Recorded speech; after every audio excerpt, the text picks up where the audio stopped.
On t'a sûrement déjà dit que tu étais trop sensible, trop fragile, trop compliqué.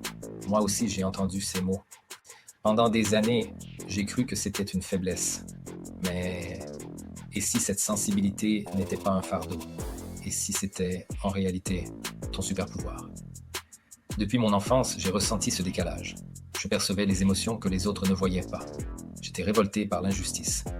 Mais au lieu d'être encouragé, on me disait « tais-toi, adapte-toi, sois comme les autres ». À l'âge adulte, ce sentiment est devenu encore plus lourd. J'ai changé de travail plusieurs fois, incapable de rester dans des environnements toxiques. Mes relations s'échouaient, toujours sur la même phrase. « Tu es trop sensible ?» La nuit, je me demandais « Qu'est-ce qui ne va pas chez moi ?» Puis un jour, j'ai découvert ce mot, indigo, et ma vie a changé. Je m'appelle Stefano Pratt.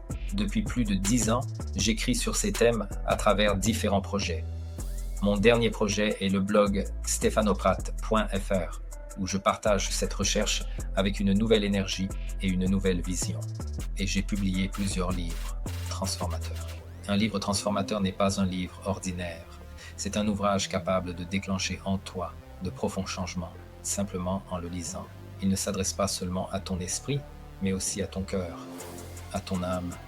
Chaque semaine, je reçois des messages de personnes qui me disent « Grâce à tes mots, je me sens enfin compris et ma vie a changé. » Je ne te dis pas ça pour me vanter. Je te le dis pour que tu saches une chose.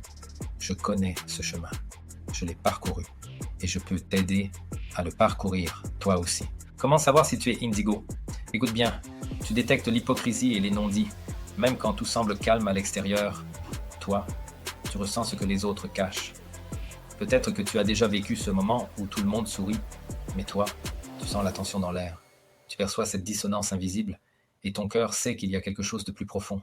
Tu refuses l'injustice, même quand ça te coûte. Peut-être te souviens-tu d'un instant, enfant, où tu as défendu quelqu'un qu'on excluait, même si cela te mettait en danger.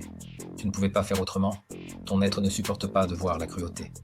Et puis, tu as ce besoin intense de sens. Tu ne peux pas te contenter d'un travail vide uniquement pour payer les factures. Tu as besoin de savoir pourquoi tu es là. Quel est ton rôle? Comment tes actions peuvent contribuer à quelque chose de plus grand que toi? Et il y a d'autres signes encore. Parfois, tu ressens une énergie étrange dans certains lieux, comme si les murs eux-mêmes te parlaient. Parfois, tu entends dans le silence une vérité que les autres n'entendent pas. Tu as des intuitions, des éclairs de compréhension, comme si une voix intérieure te guidait. Et tu ne sais pas d'où ça vient, mais tu sais que c'est réel. Si tu te reconnais, il y a de grandes chances que toi aussi, tu sois indigo. Alors peut-être qu'une part de toi doute encore. Peut-être que tu te dis « Et si je n'étais qu'une personne fragile ?» Mais non, cette sensibilité n'est pas une faiblesse. C'est un radar intérieur, une capacité rare que beaucoup n'ont pas. Le problème n'est pas toi. Le problème, c'est une société qui ne sait pas encore accueillir cette fréquence. Aujourd'hui, tu as découvert une vérité essentielle, ta différence et ton super pouvoir. Et dans la prochaine vidéo, je vais te montrer comment transformer ta douleur. Ce sentiment de décalage qui t'empêche parfois de dormir en une véritable boussole pour trouver ta mission de vie. Alors abonne-toi à cette chaîne, active la cloche et ne manque surtout pas la suite de ce voyage. Parce que tu n'es pas trop sensible, tu es indigo et il est temps de l'assumer.